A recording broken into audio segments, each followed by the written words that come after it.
Hi everyone, this is Carolyn Lang from my home office in Wisconsin. And today is a beautiful day outside, pretty warm and muggy here for Wisconsin. I know the people in Florida and Arizona have had super warm weather, but ours isn't quite as hot up here. However, for our area, it does seem pretty warm. So anyways, wherever you are, I hope that you're having a great afternoon, great day, and that the weather is cooperating. I know there's some fires over on the west side of the country, but hopefully everyone will be safe. Today I wanted to talk about probiotics, prebiotics. What are they and do we need them? This was something that I had heard of not too long ago. I mean, everybody knows about probiotics. Those are the things that you need, like for yogurt and so forth, when you have an imbalance of bacteria and microorganisms in your system. But the prebiotic term was fairly new to me, so I did a little bit of research and I figured I would share what I learned. So the probiotics. Let's talk about probiotics first. Probiotics are actually microorganisms and live bacteria that are in our bodies. And some of the research is indicating that they actually outnumber human cells 10 to 1. So that's pretty interesting. I didn't realize that there was so many in our system, but they are beneficial. Most of them are beneficial for us to have, of course, in moderation and in balance, to help with running this finely tuned body that we have. The lower GI is the home to a community of these microorganisms that are actually very critical to our health. They help with digestion and uptake of the nutrients that goes along with the digestive process. Probiotics help by reducing the bad organisms in our system, and they help to boost boost our effectiveness of our immune system as well. Probiotics are commonly found in foods such as yogurt, sauerkraut, kimchi, those are fermented foods, kefir, miso, tempeh, and what was the other one? Yogurt. And when you look for the yogurt, make sure it has active cultures in it. Try to stay away from anything that has some sort of sugars, added sugars, or thickeners in it. Plain yogurt, Greek yogurt, those sorts of things, but it should say active cultures. Those are the ways that you can get the probiotics from your food. You can also take them in a supplement format. Make sure to find one that has some acid resistance in the capsule or whatever, so that it actually does get to your gut and actually helps out and is able to do its job. Now, with the probiotics in mind, what are prebiotics? That was something I thought, well, I'd heard it and somebody asked me about what it was, and I had to go and do a little bit of research on it. But prebiotics are also very important in our system, and what they are is actually, I'm going to read the definition, a category of dietary fiber that cannot be digested, and when it hits the lower GI, it actually starts to ferment, which is good because it feeds the probiotics. So we do need the prebiotics to help feed the colony of probiotics that are in our system.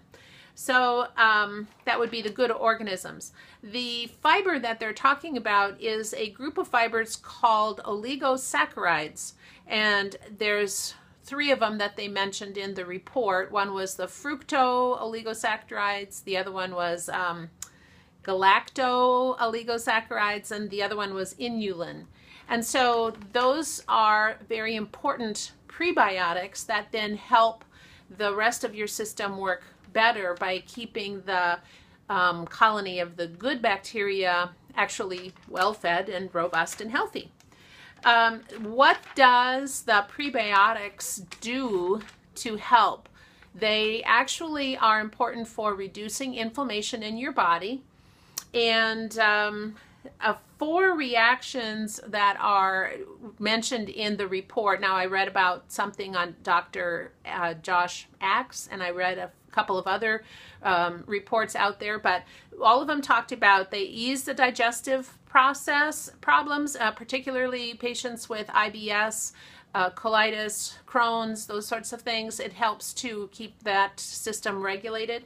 It also is good for managing weight, because it actually, when you take prebiotics, it actually, the appetite, the caloric intake, and the body mass index goes down when you have enough prebiotics in your system. Improve the cognitive ability. It reduces the brain fog. It also reduces anxiety and helps with depression. And the 4th part was it actually helps to protect your bones. They had done a study of postmenopausal women that had taken prebiotics for 2 years, and they found that there was less bone loss, less instances of osteoporosis developing with these women. So it's a very necessary thing to make sure that you have in your diet. Now, you can take some supplements, of course, and inulin, I know, is on the label of many supplements, and the FOS and the GOS too are also there. If you wanted to get it from your food, the 4 mentioned things that are easiest to get are from raw or cooked onions, raw garlic, raw asparagus, and if you didn't like that raw, you could ferment it with kimchi or something like that. And then underripe bananas. So if they're a little bit on the green side, they are good for giving you prebiotics. But underripe bananas has never been a favorite of mine, so I will stick to my supplement. Hi, Crystal. Thanks for joining. Is the probiotics in yogurt as good as the pill form? It depends on your yogurt, I guess. And I would say that unless you want to eat a lot of yogurt, often, the pill form, for me, is one way to make sure that I am getting enough in my diet. So if the yogurt has active cultures, free of all the extra sugars and flavorings and thickeners and so forth, because, like everything, there's the good version and the not so healthy version that is available on our shelves. So it has to be a wise, educated consumer to pick the correct probiotics and prebiotics. So I hope that answered your question. If not, make sure to say something more. Greek yogurt. I like Greek yogurt too. I think that I read that has a higher instance, higher levels of the probiotics. So that would be something I'd need to double check, but I'm pretty sure that I read that was better for you than just the regular yogurt. So there you go. So like I said, I like to take my probiotics and my prebiotics in supplement form just so that I make sure I have the basis covered, and then any extras that I can get from my foods, that always is a bonus. So unless you are the kind of person that makes your own kimchi, kefir, and so forth, then sometimes it is difficult to get that in your diet.